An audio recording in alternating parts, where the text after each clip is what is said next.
बहुत सारे parents, specially हा जो व्हिडिओ आहे हा मी महाराष्ट्रातल्या सगळ्या पेरेंट्स करता मी बनवत आहे. नमस्कार सगळ्यांना, मी चैत्राली वंदे, महाराष्ट्र नागपूरमधनं आहे.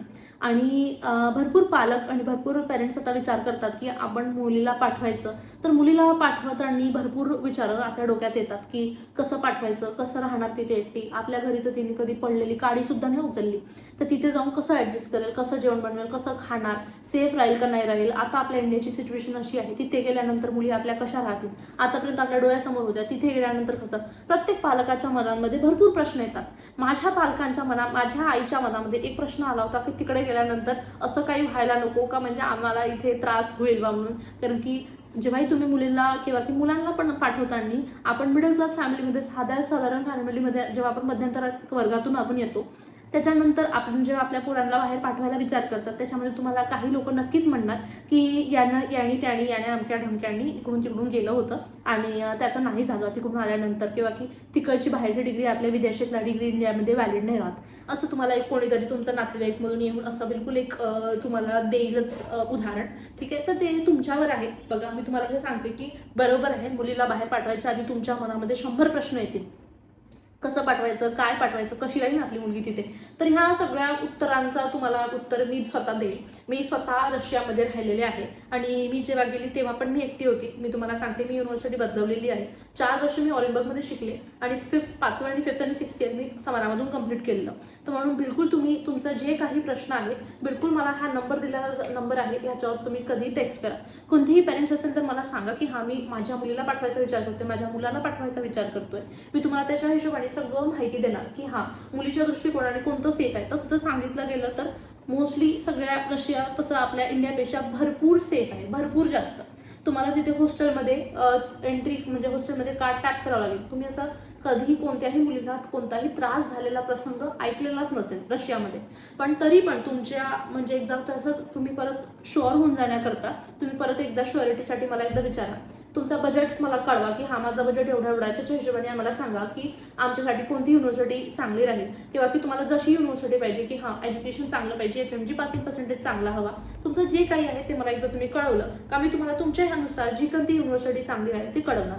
त्याच्यानंतर तुम्हाला म्हणजे आता म्हणजे तुमच्या जवळपास जे काही ट्रस्टेड कन्सल्टन्सी असणार त्यांच्याबद्दल मी सांगेन. तुम्ही तिथे जा, त्यांना भेटा, तुम्हाला पटलं तर करा, नाही पटलं तर फक्त माहिती घ्या. हे झालं. आता मी तुम्हाला सांगते की मुलींना तुम्ही जेव्हा पाठवता तर रशियामध्ये हॉस्टेलमध्ये कशी मुलगी राहणार आणि कसं राहील, तिथे सेफ राहील का नाही राहील, मुलींच्या दृष्टिकोनाने कसं काय आहे. तर मी तुम्हाला सांगते की बघा, जेव्हा तुम्ही आपल्या मुलीला बाहेर पाठवता, सगळ्यात पहिले तुम्ही विश्वास ठेवा की हा आता तुम्ही तुमच्या मुलांना एवढ्या अशा परिस्थितीतून कशा, आता भरपूर लोक वेगळ्या वेगळ्या परिस्थितीतून येतात, तरी पण ते तुम्ही त्यांना ती लाईफस्टाईल देतात पेरेंट्स, त्यांची परिस्थिती असो नाही असो. म्हणजे आपण जेव्हा एका कोणत्या युनिव्हर्सिटीचं उदाहरण घेतो तर तिथे ज्या पेरेंट्सची सॅलरी समजा 50 लाख आहे त्यांचेही मुलं शिकतात, ज्यांची सॅलरी तिथे 10 ते 20 लाखाची आहे वर्षाची त्यांचेही पेरेंट्स शिकतात. तरीही पेरेंट्स जेवढेही पालक आहेत त्यांच्याकडून जेवढं होते त्याच्यापेक्षा जास्तच करतात पोरांसाठी. का? कारण की आपले पोरं उद्या जाऊन आपल्या पायावर उभे झाले पाहिजे, आपली मुलगी उभी झाली पाहिजे आणि 2 पैसे त्यांनी इज्जतीने कमवून आपलं खाऊ शकली पाहिजे ह्या कारणामुळे. तर म्हणून तुम्ही तिच्यासाठी जे काही तुम्ही करताय, तुम्हाला तुमच्या पोरांना पण कळतं तुमची परिस्थिती काय आहे. जेवढेही पेरेंट्स लोन घेऊन पाठवत आहेत त्यांच्या मुलांना पण समजते की आपले बाबा, आपल्या आईने आपल्याला किती कशा परिस्थितीमध्ये, सगळ्या लोक जेव्हा आपल्याला टोमणे मारत होते की नका पाठवू, तिने नीट दिलेली आहे तरी पण तेवढ्यांदा तर नाही झाला, आता बाहेरून कसं होईल, त्याच्याऐवजी पण तुमच्या पेरेंट्सनी तुमच्यावर विश्वास करून पाठवलेला. तर त्या मुलांनी सुद्धा आपल्या पेरेंट्सची म्हणजे बघायला पाहिजे. जेव्हाही त्यांच्या डोक्यात असं काही विचार येईल, कसं काय फालतूचा बिघडण्यासारखा प्रसंग येईल, तेव्हा तुम्ही आपल्या पेरेंट्ससाठी म्हणजे नक्की विचार करा की तुम्हाला कशासाठी पाठवलंय, तुम्ही काय करताय.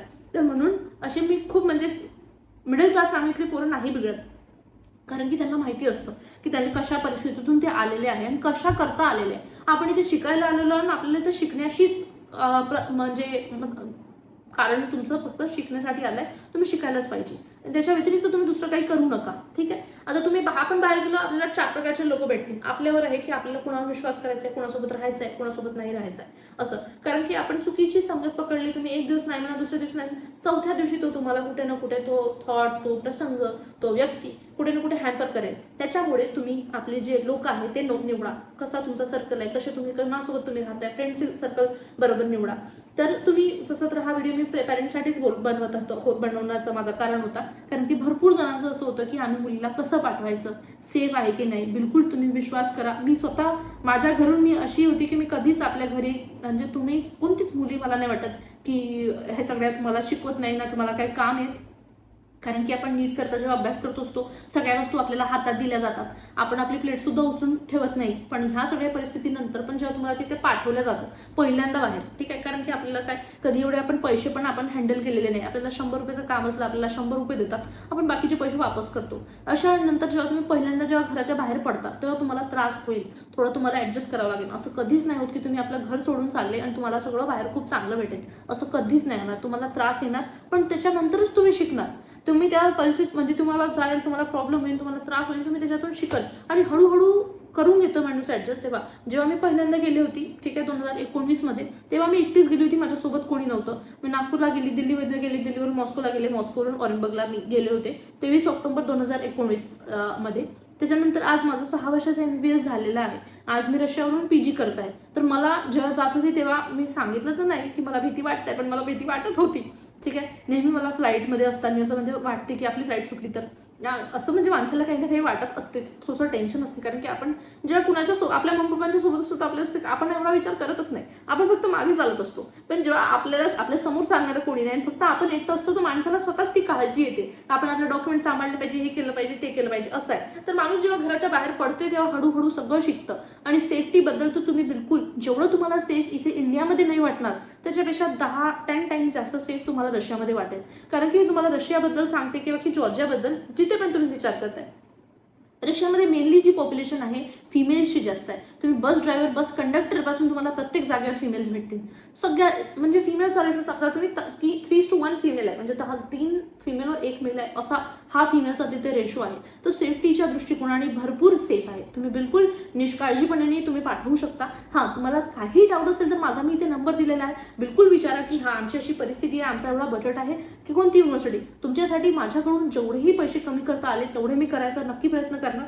आणि तुम्हाला सांगेल की हां, जसं तर तुम्ही नागपूरमध्ये आहे, नागपूरमध्ये मी स्वतः, माझी आई स्वतः इथे ऑफिस बघते, ठीक आहे. तर नागपूरबद्दल तुम्हाला विचारायचं असेल तर नागपूरच्या जवळपास तुम्हाला बसायचं असलं, लातूर, नांदेड, मुंबईमध्ये पण मी स्वतः असते आणि कोल्हापूर सुद्धा. तर ह्या सगळ्या जागेवर तर मी स्वतः आहे महाराष्ट्रामध्ये. पण याच्या व्यतिरिक्त पण आमचे जबलपूर झालं किंवा की आपलं नाशिक झालं, पुणे झालं, इथे पण तुम्हाला कन्सल्टन्सीचं आमचं म्हणजे जेन्युइन जी तुम्हाला मदत हवी, जेव्हा कन्सल्टन्सीची हेल्प हवी ती तुम्हाला मिळेल, की कोण जेन्युइन आहे, की जेवढे आपल्याला तुमच्यासाठी जेवढे कमी पैशामध्ये तुमचे जिथे पैसे वाचवता येईल तिथे आपण प्रयत्न करू आणि तुम्हाला मी सगळी तिथे माहिती देणार आहे. तर बिलकुल हे याच्यासाठी समजा तुम्हाला पूर्ण माहिती घेतल्यानंतर वाटलं की मला नाही जायचं, काही प्रॉब्लेम नाही, नका जाऊ, ठीक आहे. तर तुम्ही बिलकुल नक्की या पिन केलेल्या नंबरवर नक्की आता टेक्स्ट करा आणि त्याच्यानंतर टेक्स्ट केल्यानंतर मला पहिले कळवा की हां मी पेरेंट्स बोलते, मी नाशिकमधून आहो, मी जिथून पण तुम्ही आहे. आता जसं तुम्ही भरपूर सारे, जसं पुण्याच्या जवळपास कुठून आहे, कोल्हापूर, नाशिक, सांगली, सातारा, जिथून पण तुम्ही मला एकदा कळवा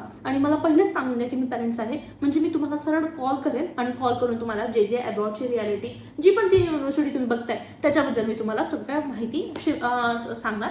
जे काही वाईट आणि चांगलं दोन्ही पण, plus minus, positive, negative, pros con जे काही आहे मी तुम्हाला सांगेन. असं माझं, कारण की असं कधीच म्हणणं नाही राहील की हां कोणती युनिव्हर्सिटी खूप चांगली आहे, कारण की कोणती युनिव्हर्सिटी खूप चांगली आहेच नाही. तुम्ही 20 लाख द्या, 30 लाख द्या, 50 लाख द्या, काही ना काही युनिव्हर्सिटीचा कॉन, निगेटिव्ह पॉईंट असतं, ते तुम्हाला जाण्याच्या आधी माहिती पाहिजे.